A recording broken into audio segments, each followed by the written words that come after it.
Back in the days of the Wii U, hopes were dashed. While decent, even good games were coming out, it just felt like Nintendo during this system's lifespan really missed the mark on what gamers wanted. A huge lack of third party support, a weird gamepad gimmick, and questionable games getting released, and so on. Despite all of this, there would be one game that, at the very least, could have saved the Wii U. That being Splatoon. This online third person shooter where you shoot ink and transform into a squid might have seemed stupid to some upon first viewing, but little did people know just how big the game would get. Not only would it get several updates over the course of a year, selling so many copies, and it would eventually gain two sequels on future Nintendo platforms. So, I think today it's a great time to look back on one of the most important games, not just for the Wii U, but Nintendo as a whole. So, let's begin.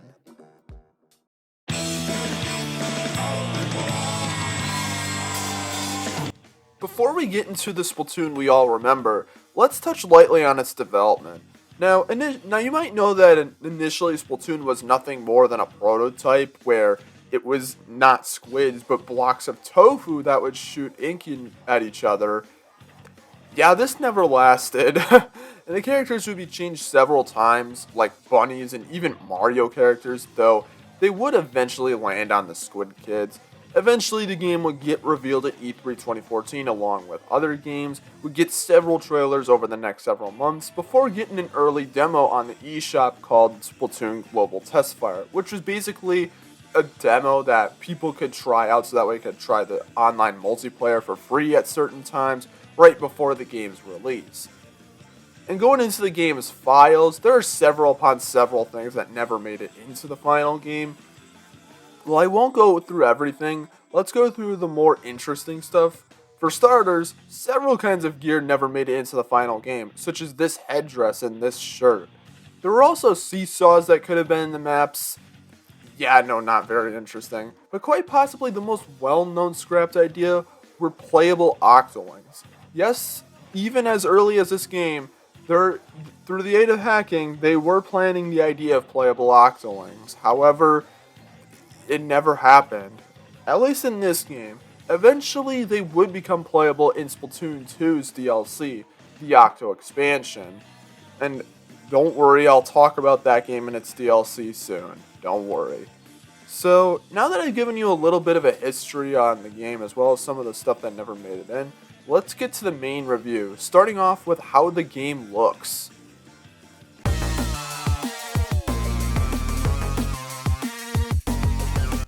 Now, obviously this is a Wii U game, so the visuals aren't going to blow you away, but man, this game looks good.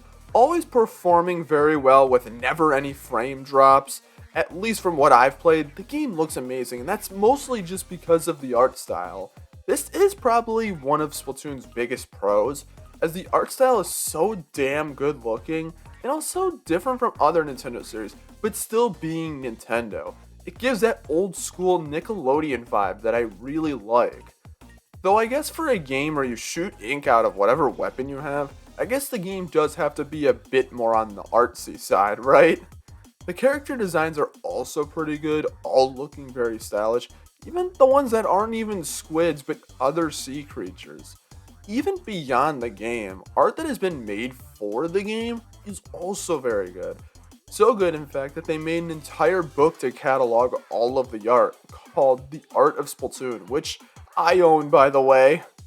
Really, there isn't too much else to say about how the game looks.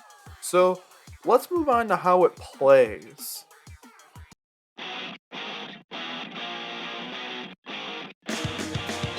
So there's a lot to go through, so to start with the most basic gameplay, you play as an Inkling that can shoot ink through whatever weapon you have. The most common weapon to use is a gun, like the splatter shot for example, though there are many different types of weapons, like the rollers, chargers, blasters, sloshers, brushes, etc. You also have sub-weapons that you can use, most notably the bombs, and when you cover enough turf, eventually you can use a special ability that can vary depending on the weapon you use that can do lots of damage, such as the Ink Strike, the Killer Whale, the Kraken, etc. While this is what you do in the human form, you can also transform into a squid at any time to not only regain ink, but can also move more quickly and secretly through the ink. So that's the core gameplay. However, the way this is used depends on what mode you're playing. The most common mode in the game is the Turf Wars, where two teams of four have 3 minutes to get more of their color on the map than the other team. And this mode is pretty fun. While they're not the best, it gives something different than other shooters where the main mode is just team deathmatch. In fact, killing other players isn't really required at all, it can make it more interesting to plan out what strategies to use to be the most effective. While the turf wars are pretty fun, there is also the ranked battles, which these modes can change with three different ones. There's splat zones where players have to cover certain areas in the map with their ink color for as long as they can. There's tower control where your team has to move the tower platform into the goal on the enemy side. And then there's Rainmaker, which is my personal favorite, which is pretty much a similar idea to tower control, except this time one player can use the Rainmaker weapon, with the objective being carrying it to the goal, once again on the enemy side. Ranked battles aren't something I've ever really dabbled with in this first game, but I can say that these can be fun. I would say Splat Zones is probably my least favorite, and Tower Control's alright, while Rainmaker is honestly not too bad.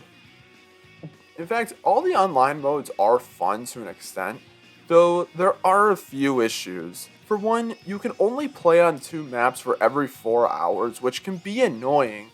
And for ranked battles, you can only play whatever mode is available during the current rotation. You can't choose what ranked battle mode you want. And lastly, you can't play these modes offline with CPUs. You have to play with other people online, which kind of stinks since playing online usually leads to me getting my ass kicked and losing all the time. Though, that may be more so a me thing, but it would still be nice to practice with CPUs offline. Sadly, these issues would never be fixed in later games, only just changed a little bit, which is honestly kind of sad, but at least all the modes are fun at the very least. Moving away from the online modes, there's also the shops where you can purchase new weapons as well as gear to not only dress up your Inkling, but also give them unique perks. There's a 2-player mode called Battle Dojo that I never played where you compete to pop the most balloons. Yeah, it's not very interesting, and it's not surprising that this never came back in the later games. But one mode I haven't mentioned yet is the single player mode, Octo Valley. Well, I'll touch on the story in the next section. This single player mode is so much fun. It plays similar to that of Super Mario 3D World, where you go through linear levels in 5 worlds, defeating enemies known as the Actarians to recover all of the Zapfish. Yes, this mode is very easy to go through and isn't very long, but it's a lot of fun. This may be a bit embarrassing to say, but this is the mode I honestly spent the most time in playing in this game. Going through the levels is so much fun due to not only the good level design, but also how fun the core gameplay is.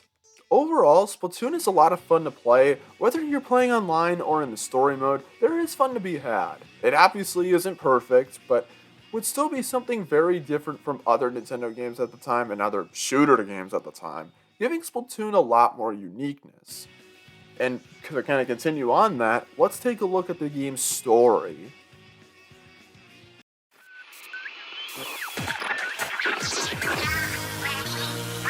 I'm not going to spend super long explaining every single detail, but I'll still go over the main stuff. As for the single player mode itself, the story is that the Octarians that I mentioned earlier don't get along the best with the Inklings, and so in retaliation, stole the Great Zapfish and many other smaller Zapfish to power their homes, which makes it so the Inklings won't have electricity for much longer. So, throughout the story mode, you fight to get these Zapfish back. You have a couple others helping you throughout, Captain Cuttlefish being the main one guiding you through levels before he gets squid-napped, pun intended, and Agents 1 and 2, who totally aren't Callie and Marie, the Squid Sisters. Eventually you reach the Octarians' leader, DJ Octavio, and have a boss fight with probably one of the most memorable songs from not just this game but the entire series, the Calamari Incantation. And yeah, I love the final boss, it's really, really good. Honestly, that's pretty much the story of Splatoon, at least on the surface level, and It isn't too bad, but where Splatoon really shines is the lore to the world, which gets way more interesting. You can find these lore dumps throughout the various sunken scrolls you can collect in the levels, which is not only a lot of fun, but gives you a lot of ideas on what's actually going on in this world. Stuff like how the world of the game takes place after a post-apocalyptic Earth, the evolution of sea creatures walking on land, all of this is really interesting and cool. Even despite the fact that this was only the first game and already had solid groundwork for the game's world and story, just damn, I like it. I like it a lot. Not really much else to say. So with that out of the way, let's see how much the game really has to offer.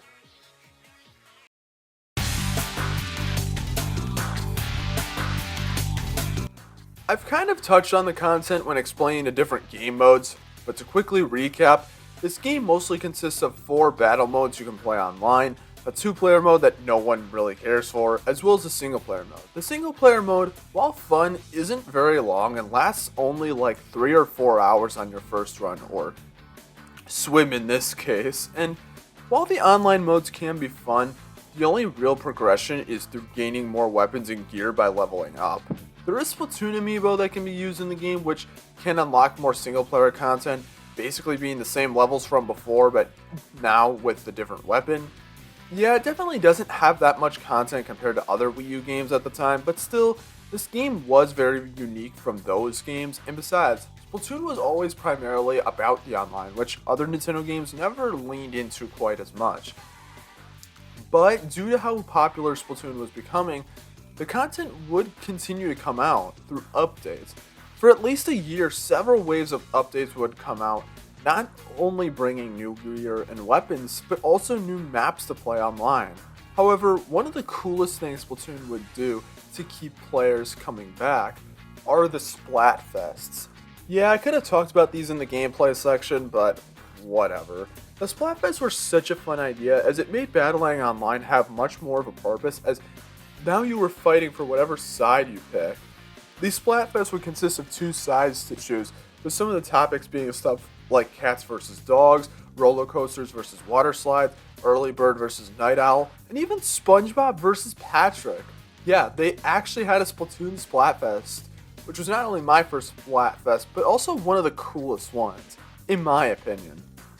Though the biggest one, without a doubt, was the final one, Callie versus Marie, as not only would it solidify which Squid Sister would win the Splatfest, but would also play a big role in the next game, though I can't talk about that here.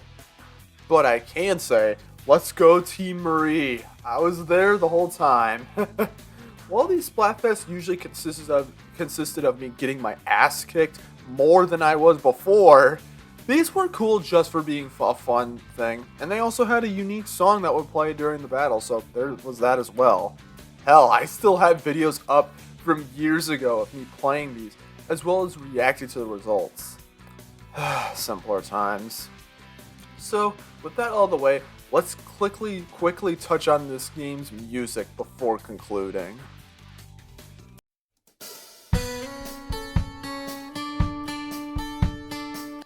This section will be pretty brief, but the music of this game is so good. It isn't the same kind of music you'd hear in other Nintendo soundtracks, with songs having a different type of instrumentation, as well as having weird sounding voices that give the music a lot of charm. Some of my favorites from this game are the main Splatak theme, Ink or Sink, the shop theme, Ink Me Up, and of course Calamari Incantation, which is really good.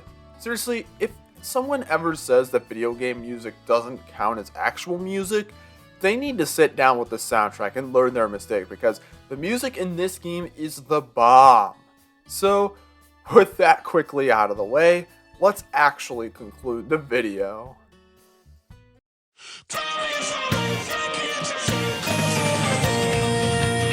I'm pretty sure you all have a pretty good idea of what I think of this game, considering how positive I've been through this whole review, but Splatoon is such a good game. Yes, it definitely could have been more, and it could have had more modes, and honestly, very simple fixes to the modes available, but it doesn't take away from the fact that Splatoon is a very special game, at least to me. If you haven't played this series yet, I honestly don't know how much I can recommend the first game. Yes, Splatoon 1 is great and is a fun time, but with the online servers being shut down and the fact that the later two games added so much, there's very little reason to go back to this first entry. Unless you either haven't played it before and want to see where the series started, or just want to waste some time, waste an afternoon. Regardless, the legacy of Splatoon would live on throughout the years and become one of Nintendo's biggest games in recent memory. So that'll do it for this video. Hopefully you guys enjoyed this video. I will be doing videos on Splatoon 2 and 3 eventually, don't worry. It'll happen sometime later this year, I promise. Let me know in the comment section what you guys think of this game. And I don't really have much else to say. I hope you guys enjoyed this, and I will see you guys next time. Peace out and take care.